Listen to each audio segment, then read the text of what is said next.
Alors bonjour tout le monde, on va faire une petite vidéo aujourd'hui sur la continuité de l'illustration et de ce qui précède l'illustration, c'est-à-dire la discussion. Auparavant, il y avait une forme de concours où c'était simplement discuter et illustrer. Et bien que la forme du concours ait changé, on est toujours dans ces deux optiques. On va traiter plus précisément de l'écrit 2 en agrégation externe, même si ça peut très bien être valable pour l'interne ou pour le CAPES aussi, les conseils sont bons à prendre, car c'est la même démarche qu'on va retrouver. Donc ici, l'enjeu de la vidéo, ça va être d'apprendre à discuter, savoir discuter. Tout d'abord, il faut positionner la discussion. La discussion, elle se fait à l'échelle d'une partie, c'est-à-dire entre les blocs 1 à 1. Les blocs se répondent mutuellement, les blocs discutent entre eux. Donc ce que je veux dire pour commencer, c'est que un bloc peut très bien ne pas faire œuvre d'une discussion intra-bloc, mais peut poser une idée, argumenter cette idée, argumenter une thèse et ensuite illustrer pour ensuite la nuancer par rapport au sujet dans un deuxième temps et dans un troisième temps également. Donc les blocs doivent se répondre mutuellement et les parties aussi doivent se répondre mutuellement. Il y a aussi une discussion du sujet plus global à partir des parties qui organisent la réponse au sujet. Ces parties font état de macro-tensions, donc ce sont des grosses tensions qui résultent de l'analyse du sujet et qui sont présentes en introduction, ces macro-tensions. Ces macro-tensions, elles reprennent les trois temps de la problématique, c'est-à-dire que le premier temps de la problématique, c'est le bloc A d'une partie. Et ça, c'est valable pour les trois parties. Donc, temps de la problématique pour la partie 1, bloc A, partie 2, bloc A, partie 3, bloc A, etc. Les blocs, quant à eux, ils vont apporter des éclairages du sujet, ils vont mettre en lumière des interprétations du sujet, des voies d'interprétation et d'analyse que le candidat aura su dégager du sujet.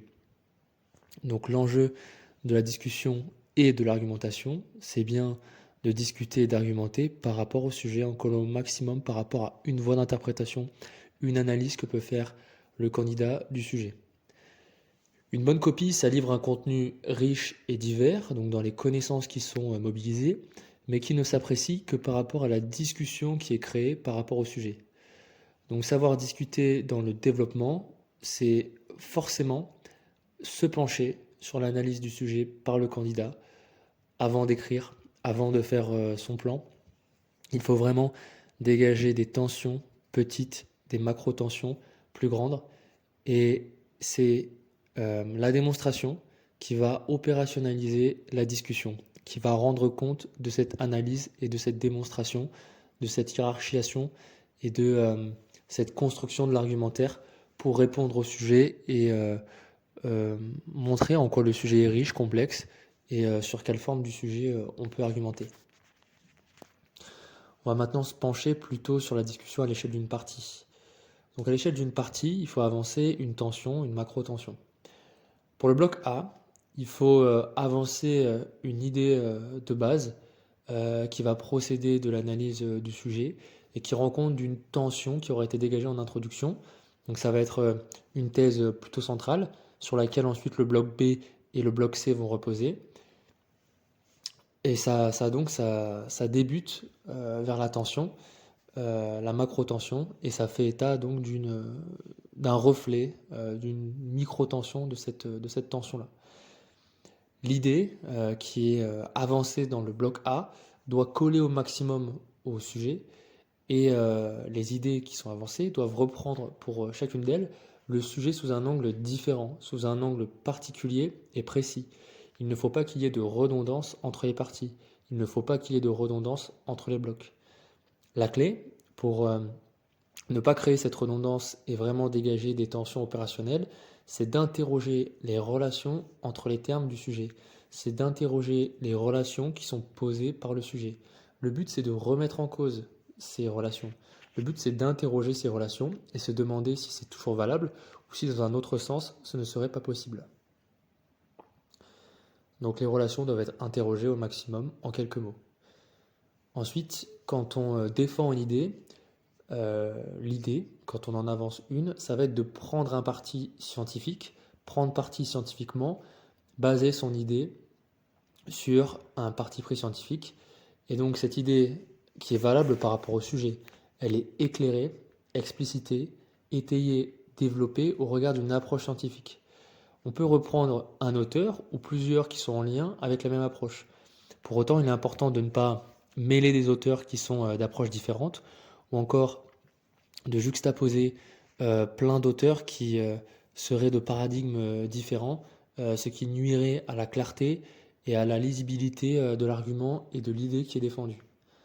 Donc ça ne sert pas à grand-chose de noyer le correcteur de sciences et de théories multiples qui peuvent en plus se contredire. Donc la lecture du sujet par le candidat doit être lisible par sa thèse, par l'idée qui est défendue. Le candidat cherche donc à défendre une thèse avant de l'illustrer. Cette thèse, c'est un parti pris, c'est un positionnement par rapport au sujet qui ne va pas forcément dans le sens du sujet. Donc par rapport à ce que je dis, le plus important, c'est vraiment de discuter. Et il faut d'ailleurs discuter du sujet. Le plus important, c'est de se mettre en rupture, d'exposer des idées contraires, différentes, mais qui restent liées au sujet. Dans la majorité des cas, ces idées sont d'ailleurs des inflexions, c'est-à-dire que ce sont des petites retouches du sens premier du sujet. Donc il faut donc parler dans tous les cas, ça c'est des conseils de rédaction au conditionnel, ne pas affirmer. Quand on affirme, il faut toujours instaurer de la mesure avec des formules de type dans cette mesure-là, à la condition où. Et ça c'est très important pour donner cette impression de discussion et véritablement discuter plus que de faire impression.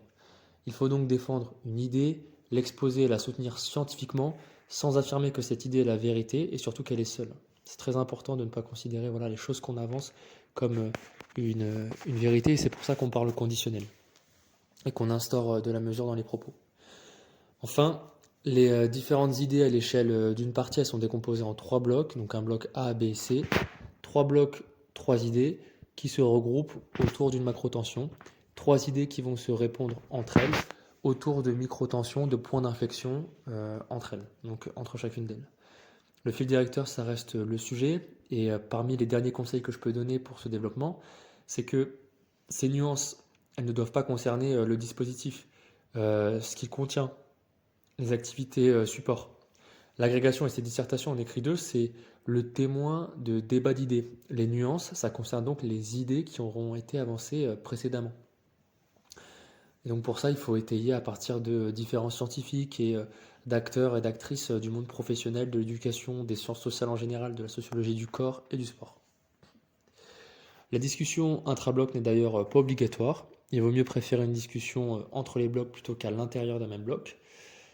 Donc on préfère cette discussion-là à l'échelle d'une partie, avec des blocs qui rebondissent entre eux. Et l'enjeu premier, je le répète, c'est de coller le plus possible au sujet, je terminerai par ça. On doit le retrouver dans chaque phrase au maximum et dans son ensemble le plus possible. Ne pas reprendre que de manière parcellaire le sujet, des bribes du sujet, mais dans son entièreté. Voilà. N'hésitez pas à poser des questions dans les commentaires si vous avez besoin. J'espère que cette vidéo vous aidera beaucoup et que ça vous aidera surtout à réussir pour ce concours de l'agrégation qui est très exigeant, mais qui mérite la peine d'être passé pour toute l'émulation aussi intellectuelle que ça procure. Bon courage à tous.